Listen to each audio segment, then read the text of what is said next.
And that is that there are simple tools that you can use that act like lifelines in your life.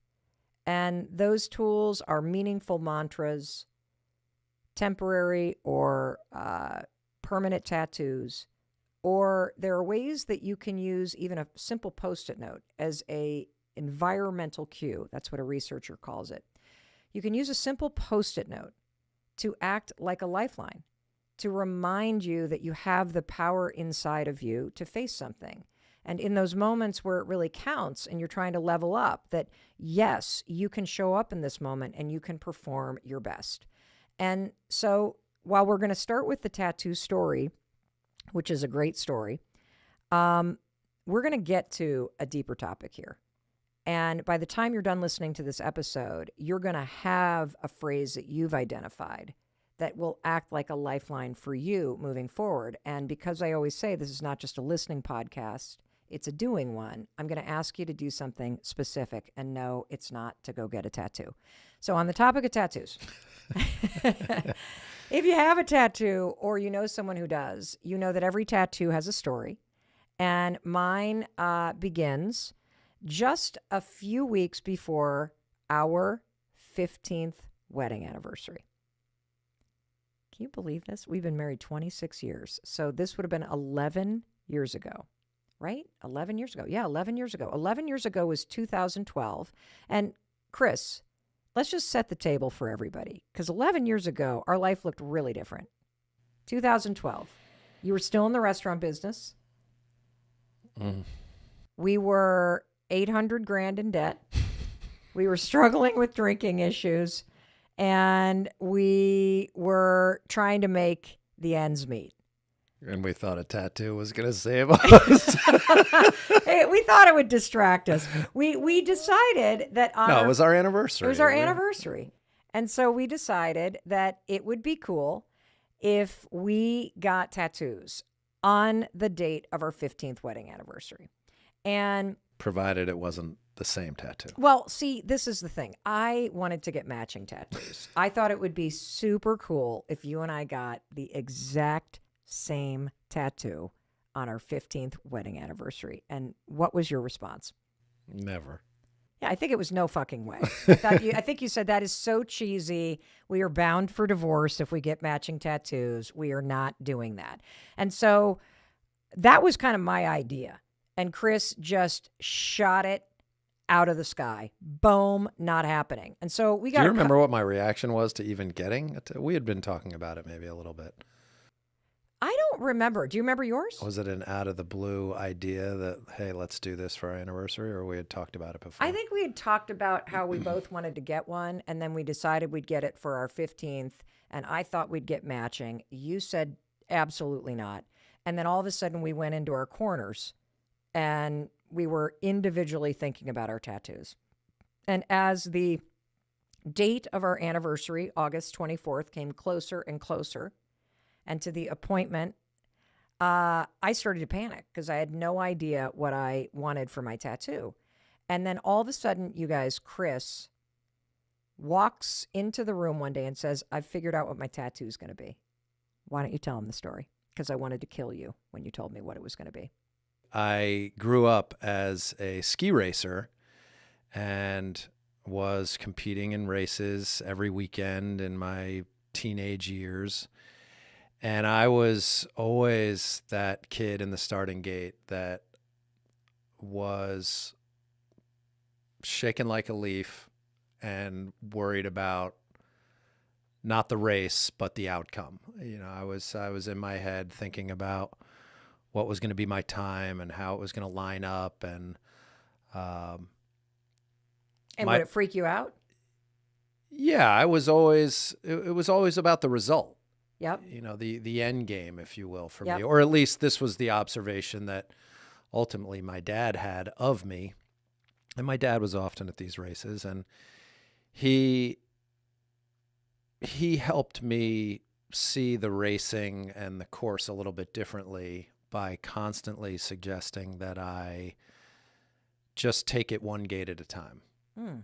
To just, rather than think about the big picture or the end game, just one gate, one gate at a time.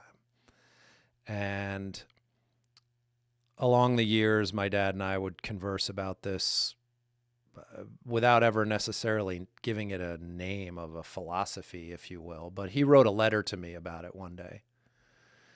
And that was my my tattoo wake up call, that I decided to pull the handwriting off of a letter my dad authored about just taking things one gate at a time. And so that became my tattoo idea. And so describe where it is and what it is. I put this tattoo on my forearm, on my left forearm, and I didn't necessarily have a vision for having it kind of be oriented such that I could read it really easily, but ultimately it was the tattoo artist who suggested kind of the right placement of it. But it just says the word one and the word gate, one gate, written in my dad's handwriting. It's beautiful. And so, being the shallow piece of shit that I am at times, when Chris announced that he had figured out his tattoo and that he was going to take his dead father's handwritten letter to a tattoo artist and have that tattoo artist lift those two words, one gate, in his father's handwriting and put it on his left forearm where he could see it and have as a reminder, I thought that is the best damn idea. And now I have no idea what the hell I am going to tattoo on my body. I was so pissed and so jealous that you had such a good idea. And you guys, I freaked out and stressed out until the night before we were supposed to get tattoos. The night before we were going to go into this appointment, our 15th wedding anniversary, I still had no idea what I was going to put on my body. And then luckily, a friend of ours who was one of my very first clients when I became a life coach, Deva, who owns the amazing store in Boston called Matsu. She stopped by to say hi, and we started talking about the tattoo. And I said, I have no idea what I want. She agreed. Chris's idea, that was a really good idea. Really good idea. And I didn't know Deva was the origin of this idea for you. Yeah. So what happened is I started saying, I don't know what to do. And she said, well, I know what it should be. And I'm like, you do? What should it be? And she said, it should say it shall be. I said, what? What do you mean it should say it shall be? She said, you say it all the time.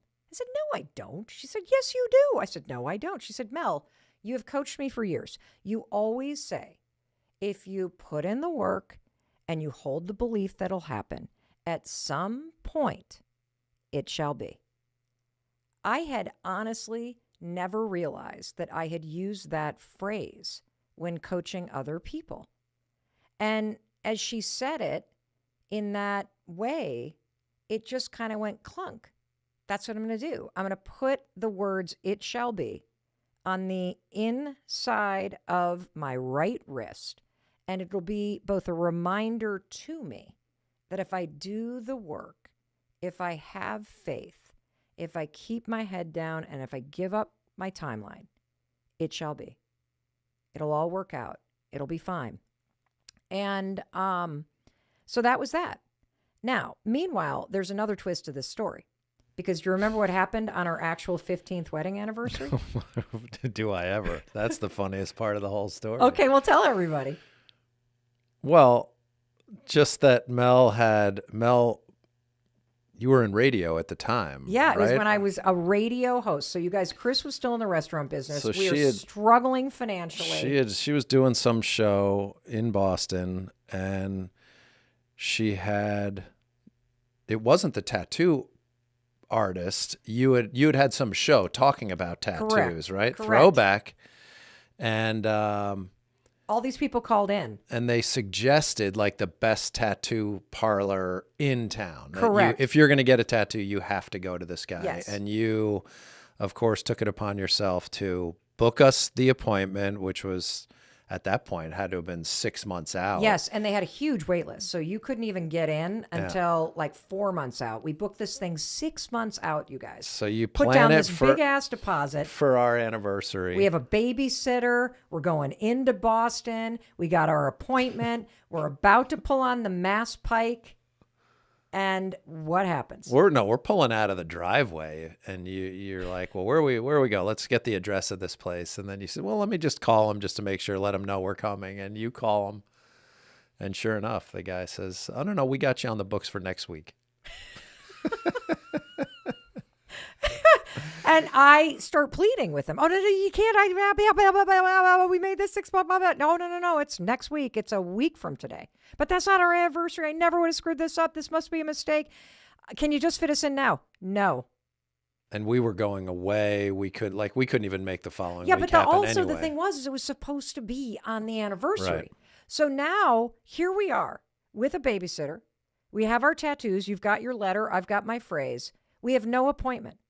I start calling tattoo parlors because we decide, let's just head into Boston. And I'm like, how hard could this be? Do you know the first 5 or 6 tattoo parlors that I called were booked? Like no openings. I didn't know you couldn't just walk into a tattoo parlor. Who the hell is getting all these tattoos? So I finally call the 6th or 7th place. And it was a place that was right around the corner from this apartment that we used to live in Cambridge, Massachusetts, when we first moved to Boston before we had kids for you to go to graduate school. And the guy answers the phone and he says, sure, come on in. And then he says, what's the name? And I say, Mel Robbins. And he goes, you mean from WTKK, Mel Robbins? I thought I recognized this voice. I love your show. My wife's a huge fan of yours. Come on in. It turned out to be a guy that listened to my old radio show. So we drive to this place. The guy is this amazing, big, bearded teddy bear of a guy. He gives us this big old bear hug. Chris goes first because here's the next twist that happened. It had completely been lost on me that I hadn't even picked out a font or handwriting. And so I had the phrase, it shall be, but I had no idea what I wanted it to look like or how big it was going to be. So while Chris got his tattoo, I pulled up Microsoft Outlook and I started going through the font choices and ended up picking the only font that looked somewhat cool, which turned out to be something called like Zaftigs or Davbigs or Zad. It was like a Z. Printed it out on his printer. And that became what I permanently put on my body. And I was having like doubts and second guesses, and Chris's looked so good.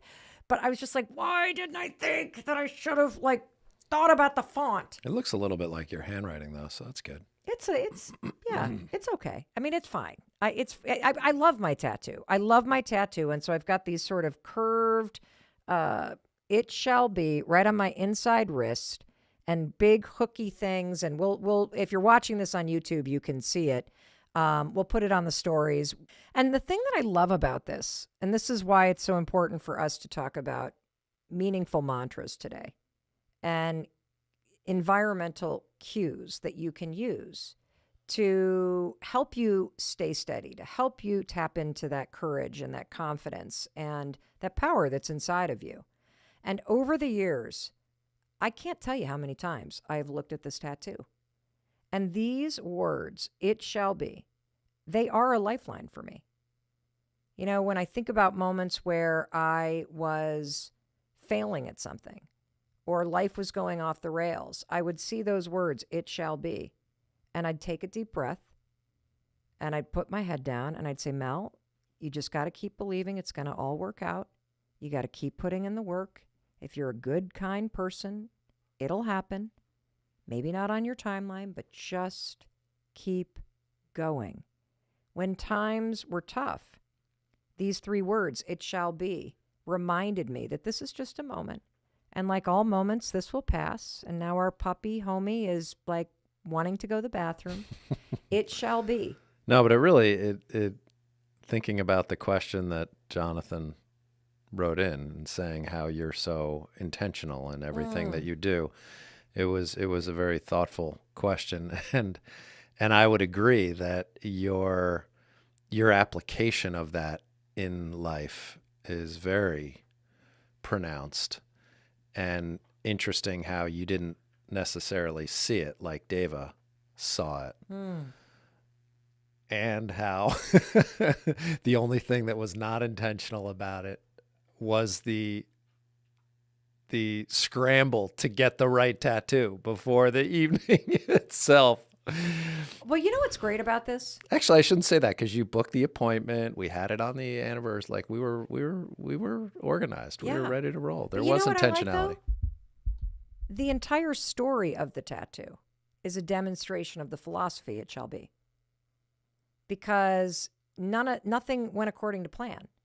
And yet we just took it one gate at a time. And I was fierce in my belief that it was all just going to work out.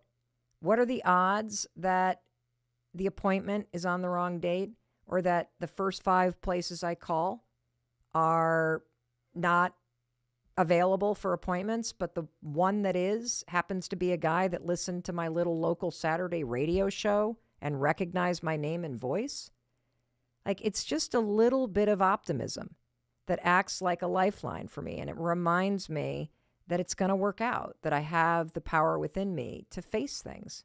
That's how I've been using this phrase, it shall be, over the last 11 years, because these have not been the easiest 11 years of our life. I would argue some of the hardest. The hardest, for sure.